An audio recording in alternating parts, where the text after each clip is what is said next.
살롬. 여러분, 날씨가 계속 춥습니다. 이럴 때 춥다고 해서 너무 몸을 웅크리지 말고 활동을 하면 또한 에너지가 나와가지고 또 삶을 활력 있게 살아갈 수 있도록 할 것입니다. 그래서 우리는 무엇보다도 또 오늘 통성경학교를 통해서 더욱더 우리 주님을 만나며 또 주님의 귀한 약속의 말씀을 통해서 위로부터 공급되는 새 힘을 받아서 또 승리하는 하루가 되어지기를 주의 이름으로 축복을 합니다. 자, 그러면은 통성경 길라잡이 과정을 계속 우리는 진행해 나가겠습니다.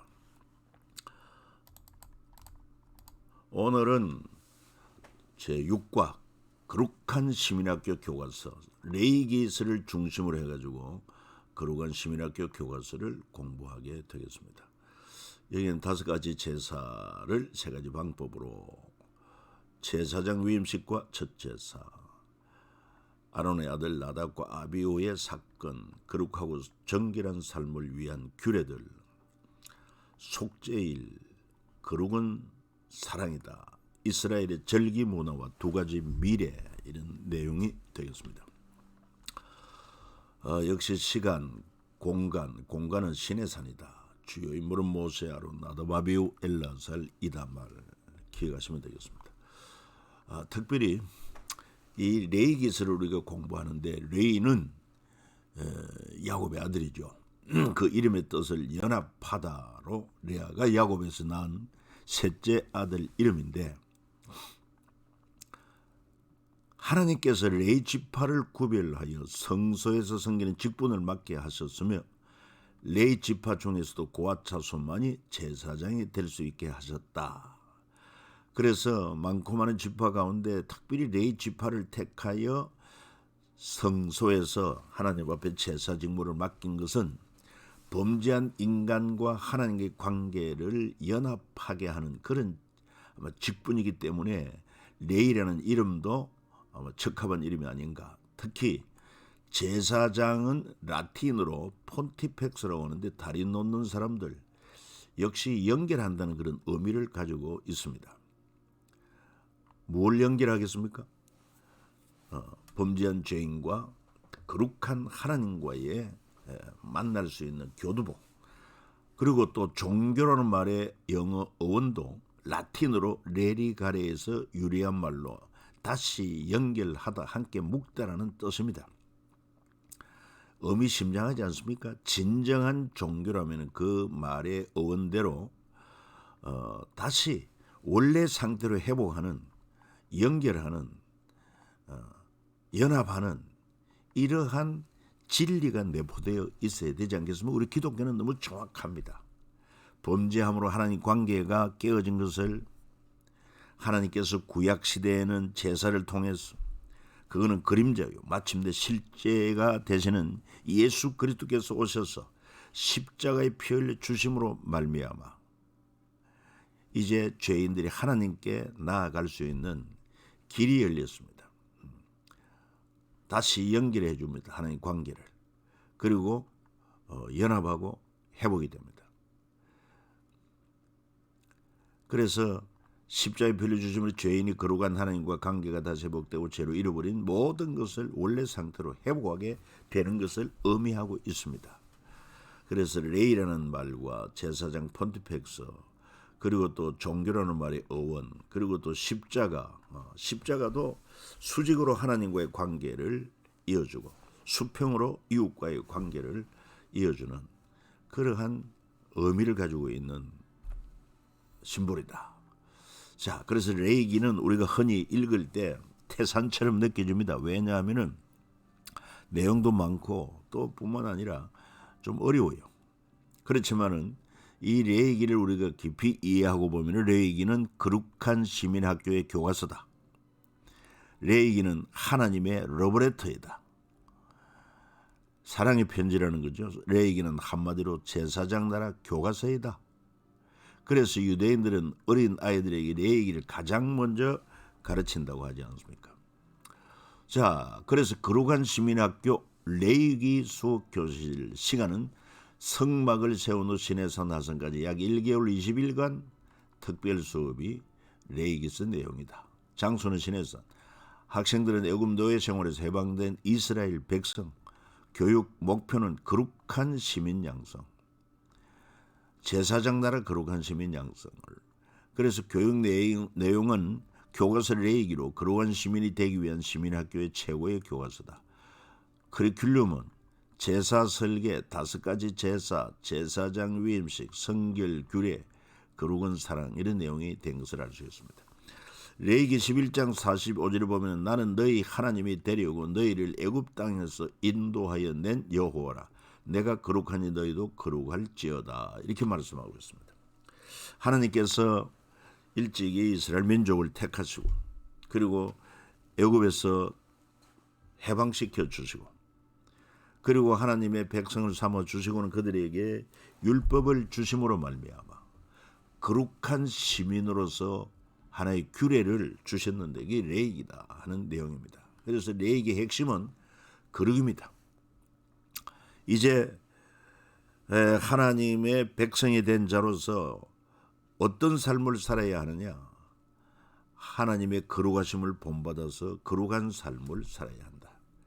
그래서 인간이 죄를 지으면은 그 성전에 나가서 성막에 나가서 속죄 제사를 통해서 제사함을 받았으면은 그 다음에는 어떤 삶을 살아야 되느냐? 하나님과 연합한 삶, 하나님과 동행하는 삶이 되어야 된다. 거룩한 삶으로서 동행이다 하는 것을 기억해야 됩니다. 그리고 레위기가 얼마나 중요하면은 레위기와 구약의 관계, 그러니까 레위기 중심입니다. 이 율법인데 그럼 레위기와 창세기는 어떤 관계가 있느냐? 창세기 내용을 보면 레위기 언약을 어떤 분과 맺었는가 기록한 것이다.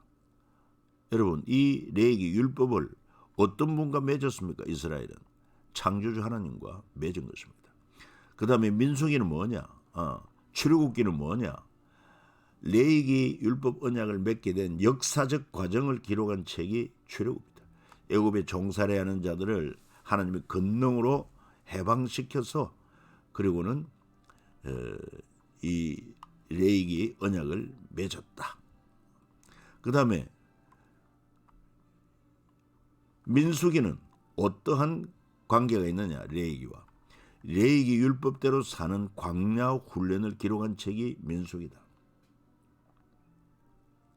그 다음에 신명기는 뭐냐? 신명기는 레위기 재해석을 기록한 책이다. 그러니까 전부 다 레위기와 연관되어 있다 하는 것을 우리가 기억하면 좋겠다는 것입니다. 그리고 또 뿐만 아니라 역사서 12권도 레위기 율법을 지키고 살았는가 기록한 책입니다. 살았을 때는 레위기 율법대로 살았을 때 어떠한 복을 누렸고 그 율법대로 살지 못했을 때 어떠한 화를 당했는가. 시가서 5권은 레위기 율법을 지킴으로 하나님께 찬양을 드리기 위해 기록한 책이다. 예언서는 레위기 율법을 지키지 않을 때 저주 예언을 기록한 책이다. 그러니까 전부 다 구약의 모든 성경은 레위기 중심으로 해석을 하면 좋다. 자, 제사에 대한 설계와 시공을 살펴봅시다. 제사라고 하는 것은 공의의 하나님께서 죄 지은 인간을 용서해 주시고 다시 만나 주겠다는 적극적인 표현입니다.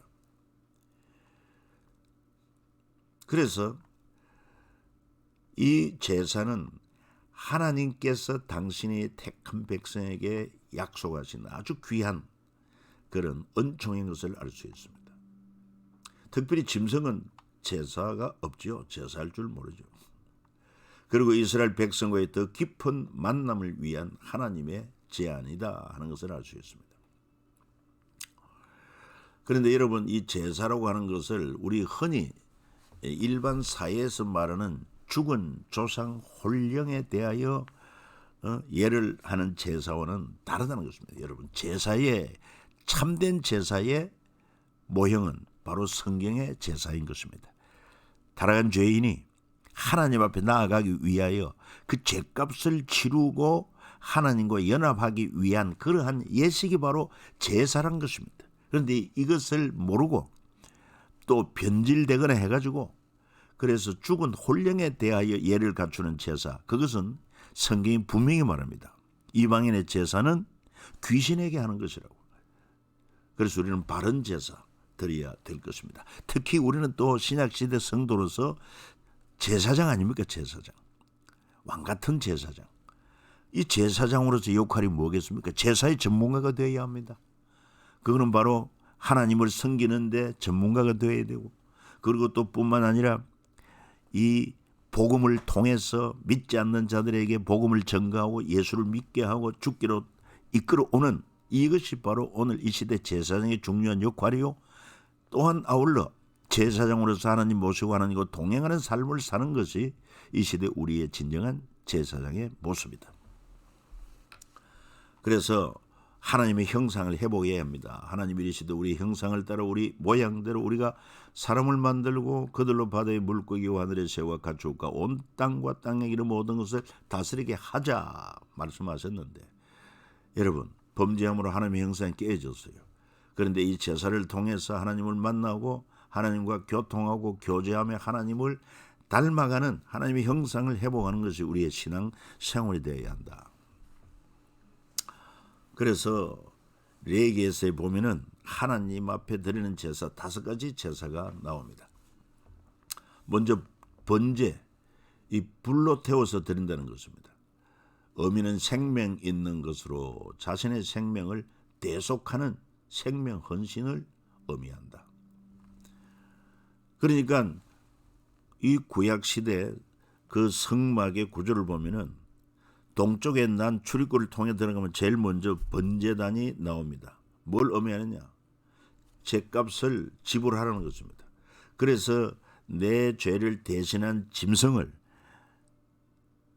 범죄한 죄인이 직접 칼로 짐승의 목을 쳐서 피를 흘리면 그 레위인들이 그 피를 받아가지고 제사장의 피를 받아가지고 번제단에 바르고, 그리고 그 고기를 또 각을 떠서 번제단에 불태워 드리는 것은 완전한 생명의 대속인 것입니다. 또 헌신을 의미합니다.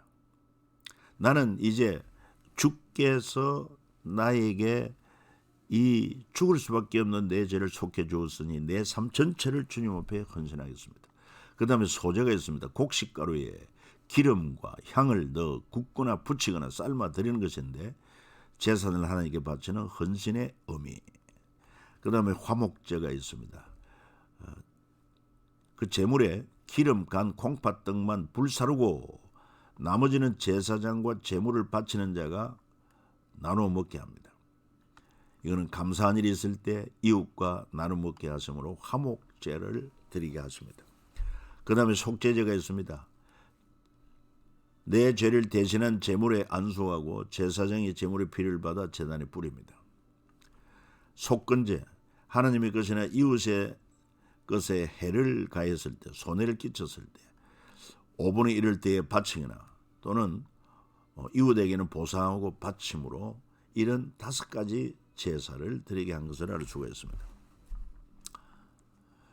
그래서 화목제, 사람과 사람 사이를 화목하게 하는 그런 의미를 가진 제사로서 소, 양, 염소를 바치는 화목제로 주로 재력이 있는 사람들에 의해 드려졌고, 화목제물은 하루 이틀 사이에 다 먹어야만 했다. 뿐만 아니라 황소 한 마리는 절대 혼자 다 먹을 수 없습니다. 왜? 나누어 먹어야 하죠. 그래서 이런 제물을 하나님이 요구한 것은 혼자 먹을 것이 아니라 제사장을 비롯해서 또한 이웃과 나눠 먹도록, 그래서 가진 자의 헌신을 통해 덜 가진 자의 필요를 채워주는 성경적 원리가 있다. 여기에 대한 성경 레위기 7장 15, 16절을 한번 읽어봅시다. 감사함으로 드리는 화목제물의 고기는 드리는 그날에 먹을 것이요 조금이라도 이튿날 아침까지 두지 말 것이니라. 그러나 그의 예물의 제물이 서원이나 자원하는 것이면 그 제물을 드린 날에 먹을 것이요 그 남은 것은 이틀날에도 먹되, 이런 말씀이 있습니다. 그 다음에 속죄 제물, 특별히 속죄 제물을 드릴 때 내 죄를 대신하여 생명을 희생하는 것입니다. 원래 양이나 소를 드리게 되어 있습니다. 어린 양, 염소. 이게 미치지 못한다면 산비둘기나 집비둘기 2마리도 가능하다. 여기에도 힘이 못 미친다면 고운가루 10분의 1 에바로 다른 제사를 드릴 때 이래서 불에 태워드리게 하시는 그런 은혜를 베풀어 주십니다. 그러니까 하나님께서는 제사자의 형편과 처지에 따라서 제물을 요구하게 하신 것을 알 수 있어요. 자, 이제 신약 시대에 와서 이 모든 제사의 완성은 예수 그리스도의 십자가 대성으로 다 완성이 되었습니다. 그래서 예수 그리스도 안에서 우리 죄사함 받는 것은 뭐 부자나 가난한 자나 차별이 없습니다. 오직 믿음으로 구원을 받게 되는 것이 이런 원리가 아닌가 생각합니다. 그 다음에 레위기에서 보면 제사장 위임식과 첫 번째 제사가 기록되어 있습니다.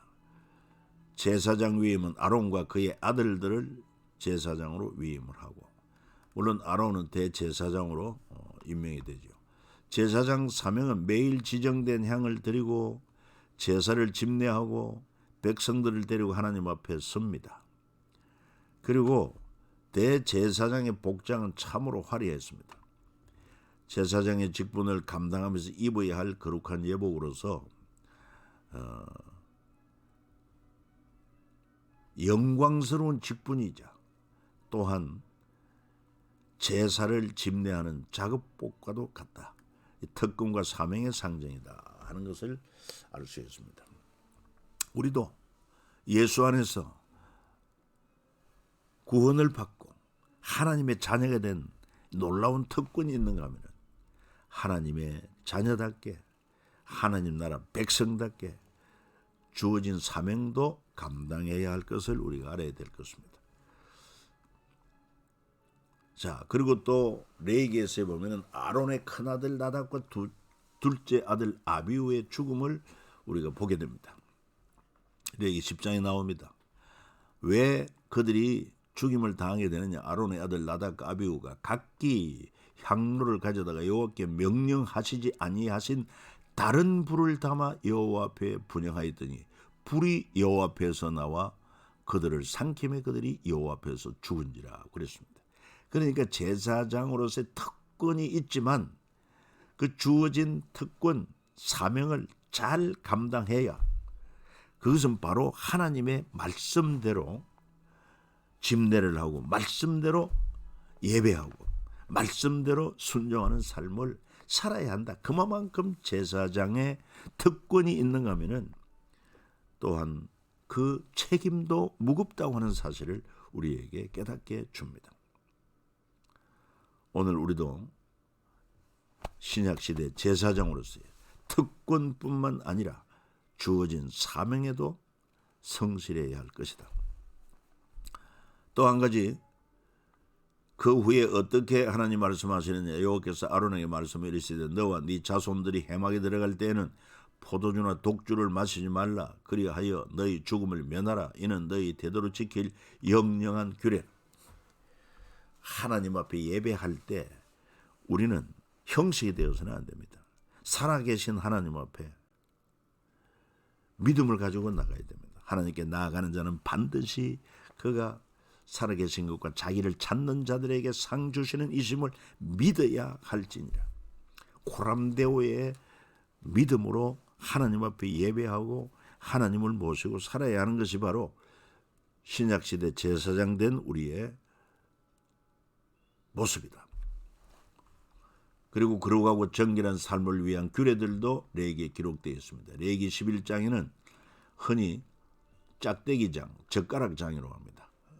재미있게 표현을 했는데 먹어도 되는 것과 먹지 말아야 될 음식 구별하라고, 젓가락을 가지고 구별하라. 이러한 규례가 나중에 다니엘서에 보면은 다니엘이 이런 규례에 따라서 우상 제물을 먹지 않겠다고 결단하지 않습니까? 믿음을 지켜야 됩니다. 레위기 13장 14장 나병 환자에 대한 규례가 나오는데 이것도 그 규례가 예수님 때까지 지속이 되고 예수님께서 나병 환자를 만나가지고 너희 몸을 제사장에 가서 보이라. 그리고 나병 환자들에게 있어서 레위기 14장은 진실로 복음 그 자체였다. 왜냐하면 나병 환자들은 천벌로 생각을 할 만큼 정말 공동체와 가족과 격리가 돼야 되고 인간 이하의 삶을 살 수밖에 없습니다. 그러나 그들에게 소망이 있어요. 나병 환자들의 공동체 복귀 절차가 바로 레위기 14장에 기록되어 있다.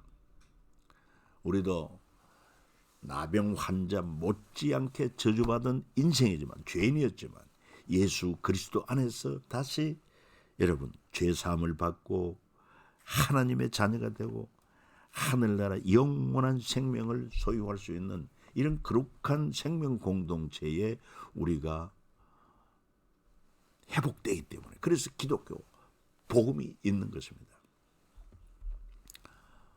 그래서 이제 신약시대에 예수님과 나병 환자 사건 나오지 않습니까? 한 나병 환자가 나와 절하며 이르되 주여 원하시면 저를 깨끗하게 하실 수 있나이다 하거늘 예수께서 손을 내밀어 그에게 대시며 이르시되 내가 원하노니 깨끗함을 받으라 하시니 즉시 그의 나병이 깨끗하여 진지라.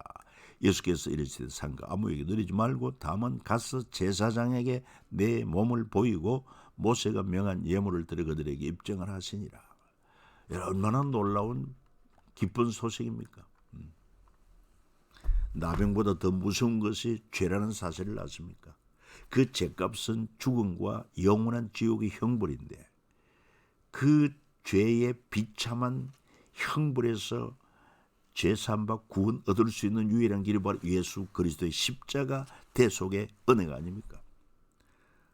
그래서 기독교 복음보다 더 깊은 소식은 없습니다. 더 베스트 굿 뉴스인 것입니다.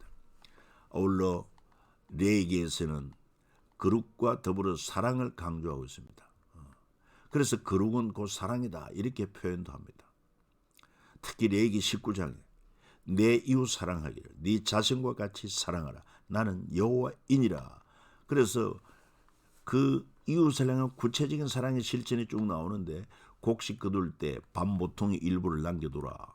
포도 열매 다 따지 말고 떨어진 이삭 줍지 않고 떨어진 열매 줍지 않기 도둑질하지 않기 속이지 않기 거짓말하지 않기 거짓 맹세하지 않기 품꾼에 싹 체납하지 않기 장애인 존중 공의로 재판하고 가난한 자라고 편들지 않고 세력 있는 자라고 두둔하지 말고 타인을 비방하지 말도록 형제를 마음으로 미워하지 말고 노인을 공경하고 거류민 학대 금지. 오늘날로 말하면은 바로 해외 이주민들 그리고 공평한 줄, 공평한 주, 공평한 애와 공평한 희인을 사용하라. 그렇습니다. 이렇게 이웃사랑은 구체적인 삶의 모습으로 나타나야 한다. 그리고 또한 레위기에 이스라엘의 지켜야 할 절기들이 기록되어 있습니다. 대표적으로 6월절, 무교절이라고 하죠. 누룩 넣지 않는 떡을 먹는다. 집자우 문설주 임방의 양의 피를 바르고 무교병을 먹게 하신 것이 6월절의 절기를 지키는 것입니다. 이 6월절을 통해서 이스라엘이 애굽에서 해방된 것이죠. 77절, 오순절이라고 합니다. 6월절 지나서 그러니까 안식일을 7번, 77이 49, 50일째가 오순. 그래서 50을 오순이라고 하잖아요. 그래서 오순절. 시내산에서 율법을 받은 날을 기념하여 출애굽기를 통동합니다. 나팔절, 양의 뿔나팔을 불며 꿀빵을 먹고요. 새 첫날을 의미하죠. 속죄일, 하루 종일 금식하며 죄를 고백합니다.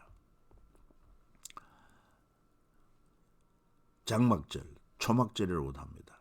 종려나무나 부동나무로 장막 짓고 그 안에 거주하면서 이스라엘의 광야 생활을 기억하고 그 광야 생활 가운데 은혜를 베푸신 하나님을 기리며 또 그렇게 거룩한 삶을 보내는 것입니다. 불임절, 에서덧을 잃는데 선물을 주고받으며 가난한 사람들을 구제한다. 바로 저들이 페르시아에 의해서 하만에 의해서 유대 온 민족이 죽을 수밖에 없는 위기에서 하나님의 기적적인 역사로 구원을 얻은 그날을 기념하는 불임절인 것입니다. 레위기 결론 26장에 나옵니다. 같이 읽겠습니다. 하나님의 규례와 계명을 준행하는 사람에게는 땅의 산물이 풍성해지는 복과 나아가 국가 사회적으로도 안정과 평화의 복을 주십니다. 또 하나님께서는 이스라엘 백성이 하나님을 바로 섬길 때 번성하고 장대케 하시고 그 어떠한 대적도 능히 물리칠 수 있게 하십니다.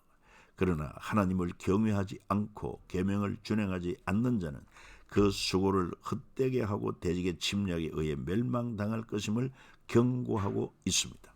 그래서 앞으로도 우리가 이제 그 역사서를 살펴보게 될 때 그 하나님의 언약의 백성들이 하나님과 맺은 언약을 그 계명을 지켜 순종했느냐 순종하지 않았느냐에 따라서 3단계 징계 형벌로 나타나게 되는 것을 볼 수 있습니다. 1단계는 기근이 흉년 기근이 든다. 2단계 징계는 대적들에게 모든 재물을 수탈, 약탈당한다. 그래도 고쳐지지 않는 3단계 징계로 포로로 잡혀간다. 그러나 하나님은 이 징계를 통해서 다시 저들을 새롭게 하고 원래 상태로 회복시켜 주시는 것입니다. 이 말씀을 다시 깊이 생각하면서 오늘날 우리 대한민국도 정말 애국가 가사처럼 하나님이 보호하사 우리나라 만세가 되기 위해서 하나님의 백성된 자녀된 우리 크리스찬들의 삶이 얼마나 중요한지 모릅니다. 하나님을 경외하고 그 명령을 지키는 것이 사람의 본분인데 이것을 기억하면서 이 레위기를 통해 보여주는 것처럼 정말 죄사함 받은 자로서 하나님과 동행하며 거룩한 삶을 추구하며 이웃사랑을 실천하는 이런 살아있는 신앙을 하나님이 기뻐하시고 그때 하나님의 도우심, 하나님의 은혜가 임하여 우리는 평안하고 안전한 삶을 살 수 있다고 하는 것을 기억해야 될 것입니다. 자, 마지막으로 출애굽 세대와 만나 세대가 이제 여기서 갈라지게 되는데 출애굽 세대는 첫 번째 애굽에서 첫 번째 유월절 출애굽함으로 말미암아 시내산에서 제사장들의 언약을 체결하고 또 성막 제작 봉헌하고 그리고 민수기를 통해 가데스 바네까지 왔을 때 출애굽 세대라고 합니다. 60만 3,550명. 그리고 가데스 바네아에서 일단 가나안 땅 정탐하고 돌아와서 정탐 보고 때 그때 20세 미만의 세대. 이들은 미디엄과 싸움 승리도 경험하고 그 다음에 이제 신명기 가나안 땅 목전에 와서 모압 평지에서 모세의 두 번째 그 출애굽기 때 받은 그 십계명과 율법을 두 번째로 설명한 신명기 이 만나 학교를 이제 졸업을 하고 그리고는 가나안 땅 정복 약속의 땅에 입성하는 이 세대를 가리켜서 만나 세대 인구는 60만 1,730명 약간 줄었습니다. 참고하시면 좋겠습니다. 여러분 오늘 여기까지입니다. 수고 많았습니다.